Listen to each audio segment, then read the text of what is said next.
We continue now at the top of Daf Nun Gimel Amud Beis in Meseches Nedarim. This is Nedarim Daf 53b.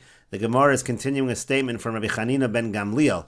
The Gemara said in the previous Amud that in a Shemitah year, if a person takes a neder not to have yerek, it is assumed that he's talking about the yerek of the field, the wild vegetables, because that's what a person will generally be eating during the Shemitah year. And Rabbi Chanina ben Gamliel says, Lo shanu el b'makom she'ein mevi'in yerek mechutz la'aretz la'aretz. That's only true in a place where they don't generally import vegetables during a Shemitah year from chutz la'aretz to Eretz Yisrael.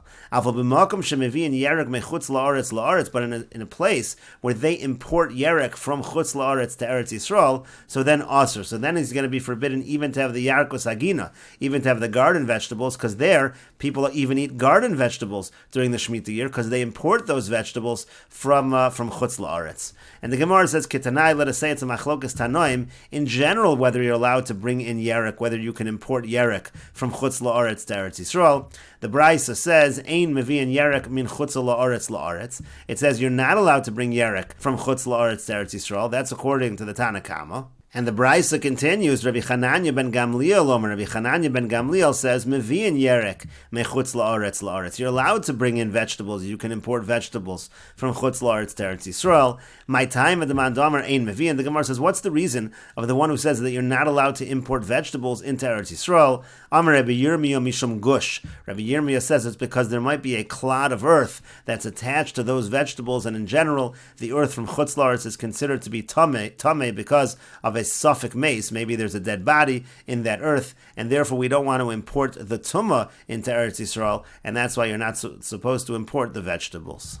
And the Gemara continues with the Mishnah, min ha-kruv. Let's say a person takes a neder not to have kruv, which is cabbage, asr b'espargus. It's asr to have asparagus as well, which is a certain kind of cabbage. Min ha-espargus, a person takes a neder not to have asparagus, so mutter b'kruv, so he's allowed to have cabbage. Min ha-grisen, let's say he takes a neder not to have grisen, which is pounded beans, asr b'mikvah, so then it's asr to have the stew from that. The stew from those beans, Rabbi Yossi matter. Rabbi Yossi says it's mutter to have the mikveh, to have the stew. Min ha-mikveh, if a person says he's not going to have the stew, mutter begrisen. It's mutter for him to have the pounded beans. Min ha-mikveh, let's say a person takes a neder not to have the stew, aser b'shum, then it's going to be forbidden for him to have the garlic from that stew. Rabbi Yossi matter. Rabbi Yossi says it's going to be mutter. Min hashum, if a person says he's not going to have the garlic, mutter b'mikveh, it's mutter for him to have the stew. Min ha'adashim, a person says he's not going to have the lentils, asur b'ashishim, it's forbidden for him to have ashishim, which is a kind of lentils. Rabbi Yossi matter. Rabbi Yossi says it's mutter to have the ashishim. Min ha'ashishim, if he says he's not going to have the ashishim, mutter ba'adashim, it's permitted for him to have adashim, the regular lentils. Chita, chitin, sha'ani toim. Let's say a person says that chita or chitin, meaning referring to wheat, that he's not going to taste the wheat. Asr ben kemach ben hapas. It's asr to have the wheat, whether it's flour or whether it's bread. Grisen shani toim. Let's say he says, I'm not going to have gris or grisen, again referring to the pounded beans. Asr ben chayin ben mevushalin. It's asr to have them raw, and it's asr to have them cooked. Rabbi Yehuda says, konem gris or chita shani toim. If a person says that he's not going to have gris or chita, he's prohibiting for himself to taste gris or chita, so mutter lachos chayim. It's actually mutter to chew it raw, because it's not generally eaten that way, and that was not included in the neder. Gemara says, Tanya, we learned in a Braisa, Rabbi Shimon ben Gamliel, Rabbi Shimon ben Gamliel says, chita sha'ani tov. If a person says chita, that I shouldn't taste chita, asur lefos umutter lachos. So then it's going to be forbidden to bake it, but it's mutter to chew it. Chitim shani tov. But if he says chitim, like in the plural, I'm not going to taste it. So then the opposite, then it's asur lachos, it's asur to chew it, umutter lefos, and it's mutter to bake it.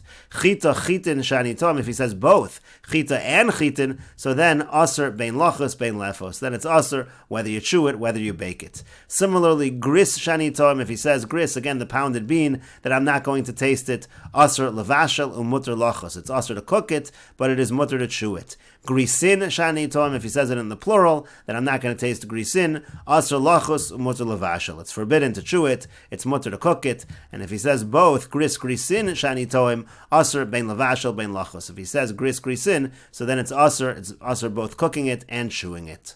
And the Mefarish explains, Asr lefos da'adaiti dahachi amar chita. When a person says chita, it means baking. Kedei lefos techita garger echad mashma umi garger lo kamer. When he says chita, that literally means singular one piece of wheat. He certainly didn't mean that. Therefore, he must have meant baking it in general. Chitin mashma chayim. When you say chitin, it sounds like raw. Similarly, by gris mashma mavushal, grisin mashma nami chayim. Gris sounds like you're talking about something that you're cooking it. Grisin sounds like you're talking about raw. Hadron aloch hanoder min hamavushal. We will return to you. Perak hanoder min hamavushal. This is the conclusion of the 6th parak of Meseches Nedarim. If you're enjoying these videos and this channel, please like, share, and subscribe. Please take a look at the description box below to see how you can support this channel. And we will continue in the next video with Daf Nun Daled Amud Aleph in Meseches Nedarim.